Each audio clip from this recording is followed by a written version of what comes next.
Assalamualaikum warahmatullahi wabarakatuh. Jirtu ilmaan Oromoo baga naga jiraattan isiniin jedha. Akkuma beekamadhas waan tokko qabadhee isinii dhiyaadheera. Kun Shaashee Tuubiidha. Namoonni chaanaalii kiyyaaf haarawaa taatan Shaashee Tuub hojjettanii barreessitan sarchii gootan namni maqaa Shaasheetiin banate hedduudha. Garuu inni kiyya chaanaalii isa kana subscribe like gochuudhaan waa hedduu jalaa argachuu dandeessu isiniin jedha. Amma suduudumaan gara sagantaa kiyyaatti isin dabarsa. Sagantaan kiyya kaadhaa namni Facebook keenan waliin fayyadamu akkamitti beekna?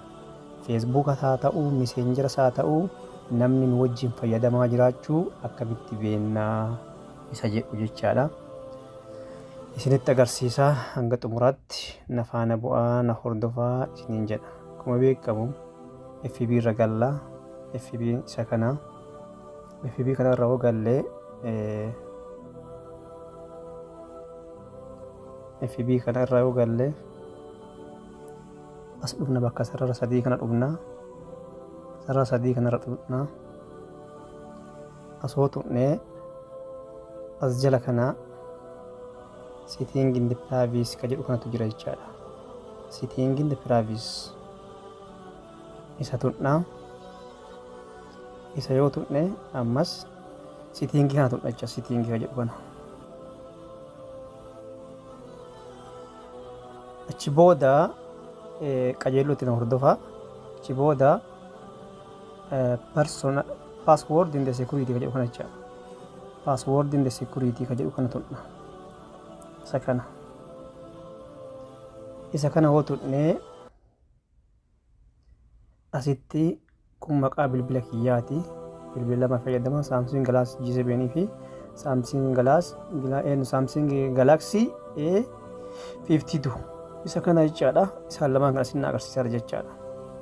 Ammas keessa seennee eenyutu nu wajjin fayyadamaa yoo namni wajjin fayyadamaa jiraate bilbila kiyya kana ala kabiraatu nurratti baha jechaadha. Kanaafuu all ka jedhu kanatu ilaalla. All isa kanatu ilaalla. All yoo ta'u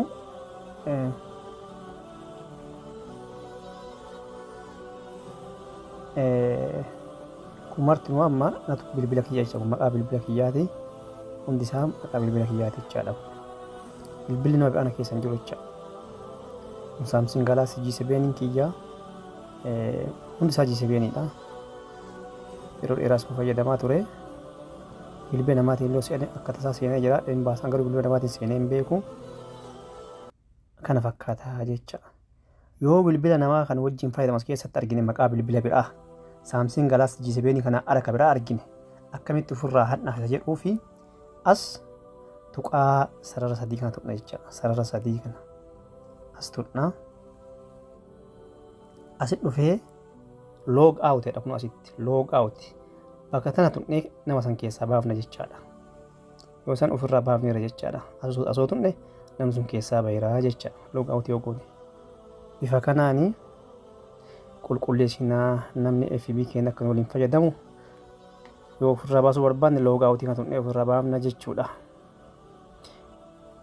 Inni biroo ammoo Messenger keenya namni wajjin fayyadamaa jira. Kan Messenger akkamitti beekna isa jedhuu fi Messenger irra gallee isinitti agarsiisa. Messenger seenna. Messenger eessa jira? Messenger isa kana Messengerri isa tuqnee ilaalla jecha Messenger yoo tuqnu as profaayilii keenya gubbaa tuqna. Gubbaa kana achi booda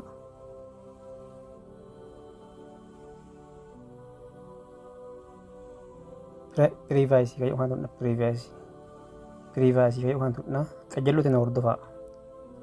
Isa kana tu jechaadha. Messenger keenya namni wajjin fayyadamaa cheek godhuudhaa fi wanni deemaa jirtuu fi privacy kana tuqna.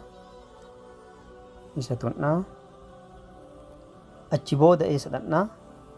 Message delivery, block account, login jedha, security alert jedha, store audience jedha, mute story jedha. kana keessaa log in tuqna jecha. Log in kan jedhu kana tuqna. Log in isa kana tuqna. Achi booda as yoo dhufne akkanatti jira. Akkanatti jira. Akkamitti beekuu dandeenya kan jedhuuf amma where you are log in kan jedhu kana jecha barreeffama tan argattanidha yaada. Barreeffama bifa cuquliisaatiin barreeffamte tana where you are log in kan jedhu kana gadi qabna, xiqqoo qubaan gadi qabna. Achi booda ni eenna jechaadha. Akkanan nu bahe jecha innillee namni wajjii fayyadamee jira akka biraa. As keessa bilbila abbaa biraa hoo jiraatti cheekii godhan kun amma bilbiluma kiyyaa natu fayyadamaa ture. Guyyaa fi sa'aatii taarika wajjin akkanan na kaayaa gadi. Bifa kanaan jechaadha.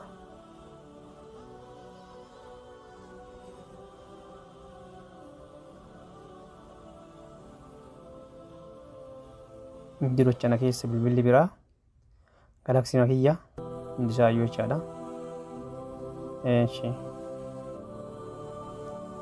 Kanaafuu akkamitti yoo nama sana agarree ofirraa hadha yoo jedhuuf as sarara sadii tana irraa gadi hartu nama fakkeenyaaf Samsung Galaxy A52 kana biraa yoo ta'e isa ofirraa baasuudhaaf as sarara sadii kana irraa gadi kan jiru kana tuqne log out goonaa jecha. Asoo tuqne asitti log out hin baate log out isa jedhu kana irra dhoofnaan nama isa ofirraa baafnee jirra jechuudha.